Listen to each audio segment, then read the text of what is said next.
I'm pretty excited about having this conference. It's going to be the first inaugural year, as Manny mentioned, for Dominion. Want to quickly take a poll. How many people are from Web 1, or what I call the traditional domain industry? All right, probably about half. And how many people here are from the Web 3 industry? Oh, perfect. This is about half-half. I'm going to do a little bit of a history. I promise I'm not going to shield too much today. I'm going to talk about the history of the internet. I'm going to talk about some gaps, I think, in terms of understanding. There's been a lot of topics in this space, especially over the past 2 or 3 years. Looking forward to that. And we'll end with some partner announcements and some other discussions around our product and product pipeline, as Manny mentioned. So with that, let's start. So D3, what we're focusing on is basically building the new internet together. And I'll talk a lot about what that really means, but for us, that's our mission. That's why we exist.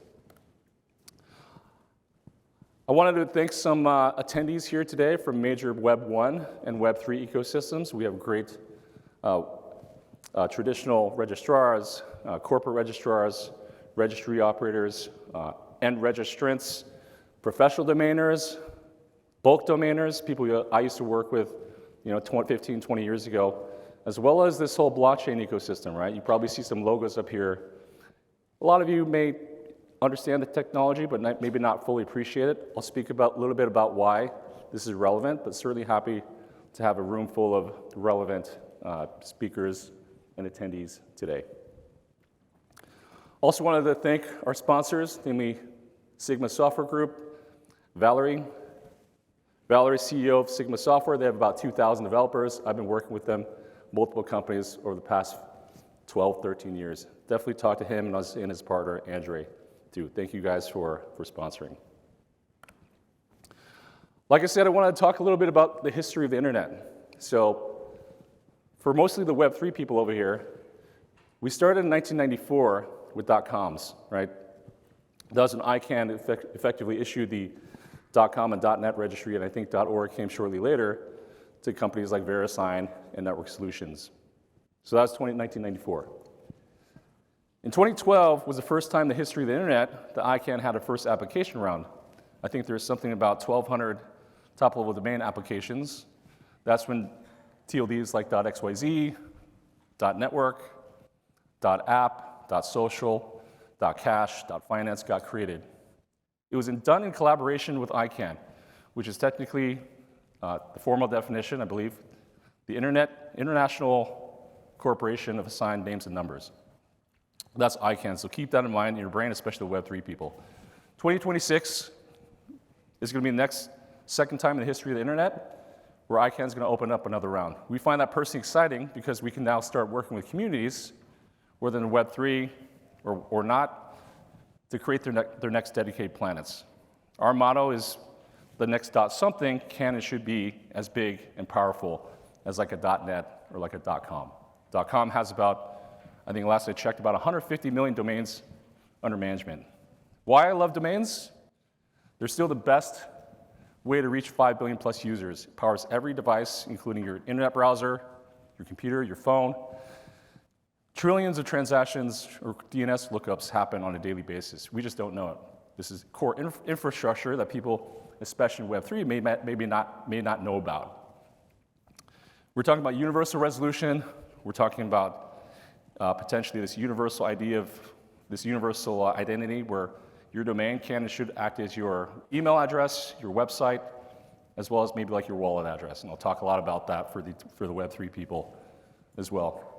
Finally, the reason why I started and was successful in the domain industry about 20 years ago is because domains fundamentally hold and keep a ton of value. Chat.com, one of my friends, Dharmesh, recently sold Chat.com for something like 15 million bucks. I'm sorry, he bought it for 15 million bucks, and he sold it to somebody else. I sold him an AI name as well. He's a cool guy. We all know that domain name, can anybody guess how much some person purchased Chat.com for 25 years ago? $100. So these things hold and keep value really well. They have fundamental utility. This has so many sort of high quality traits about them. And finally, Every domain name is actually unique. They're like the OG NFT. But the internet needs an update. So what does that mean? So obviously, I have 3 kids. Their first names alone, they can no longer get their .com. They can't even get their own dedicated .xyz. All the domain names are taken. Secondly, we think about Web3 names as exactly that, Web3 names. We don't call them domain names. There's no website functionality. There's almost 10 million of these fake names out there in the market. There's no what we call universal acceptance for those people who appreciate and understand what ICANN terminology is like. There's mass confusion, especially with the next round coming up. There's going to be this huge collision problem, and I'll talk about why that is important. And finally, Web3 communities, they don't really know what domains are.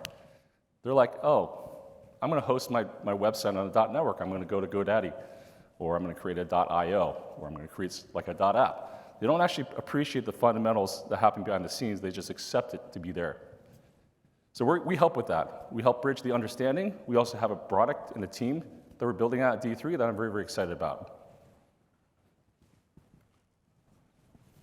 So alt-roots. Who in the room knows about what alt-roots means? All right, Karen, Michael from GMO. So alt-roots basically were a concept developed by companies like New.net almost 2 decades ago. New.net created this new schemes to where, like, if you wanted to go to Amazon.com, you would go to Amazon.new.net. They were selling basically subdomains. That was a cool experiment, but it didn't last. I think about 2012, that whole system died out. Right now, alt-roots are causing a problem in Web3. As this person shows, there's 3 wallets out there. Which one would you securely send money across? And I just pose that as a question. It's a theoretical question. We're trying to figure this all stuff out, but firstly, it starts with education. And of course, I love Pepe the Frog. I got kids, I gotta admit. A little primer as well. I talked about .com and .nets, right? Reaching 5 billion users, universal compatibility, accredited by ICANN, which is a, multi-stakeholder, decentralized org. They're the OG blockchain, we call it internally, right? Trusted by every government, academia, security consultants, Fortune 500 companies throughout the world. And it's been this way for about 35, 40 years. Then we have basically a fake domain, things like .888, .crypto. First of all, ICANN rules is you can't have a number in a TLD. And secondly, .crypto actually doesn't exist. Because the next round is coming up, we think about things, we worry about things. One of our co-founders, his name is Paul Stahura. He was also the founder of Donuts, also known as Identity Digital. He and I worry about a future where this stuff is just colliding for obvious reasons. I tell this story as well. My wife sits down at a lunch with 12 mommies. At the end of the day, it's just a mess. People are sending each other Venmo, Zelle, PayPal, cash, God forbid, like a check. To us, sending money, having utility, true utility starts with having an address, having a name, something usable people can easily identify with, right? Not having a bunch of sporadic identifiers out there, and certainly not having a system outside the DNS that causes mass confusion. So think about these as like private networks or jailbroken phone, from one phone to another jailbroken phone. That's great if you're playing sort of a kid's games, but if you want to sort of adopt into the real world, you have to adopt the ICANN system that's been around for decades. So our vision, so I am going to go into the company part. Our vision at D3 is to onboard the next billion users through domain names. Domain names, like I said, are the best universal identifier. They're secure. They're going to be interoperable.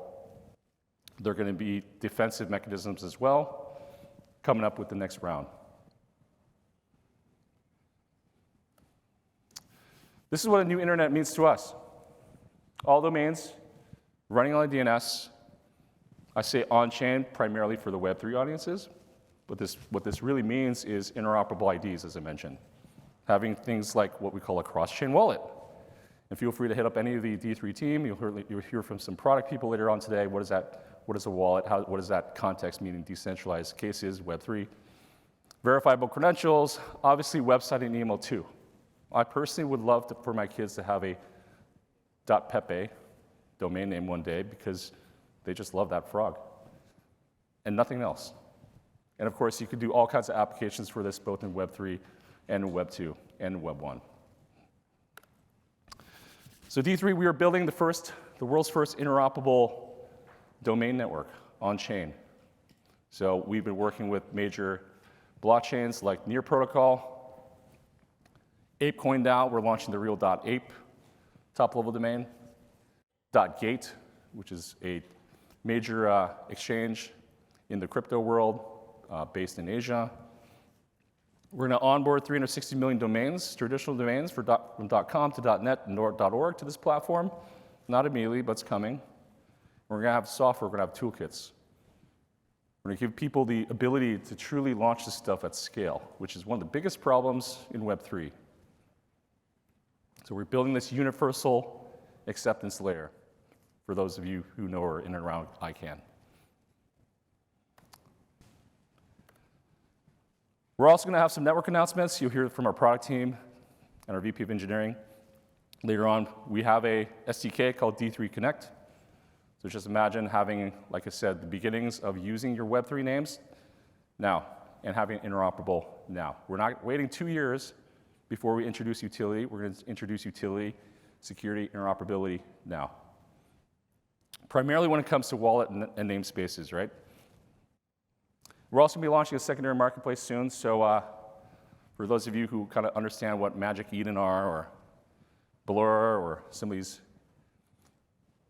monkey JPEG marketplaces are, you appreciate that you'll start being able to buy, sell, trade these things on the D3 marketplace coming soon too. With things that actually resonate with the Web3 world, but frankly, going back to the domain space, they should resonate with the domain world too, traditional domain world too. Instant settlement, multiple currency acceptance, full KYC AML, right? Nice user interface. It's going to look awesome. It's going to come out soon. We're excited to kind of share more about this. So let's build a new internet together. What do you guys say? That's our focus.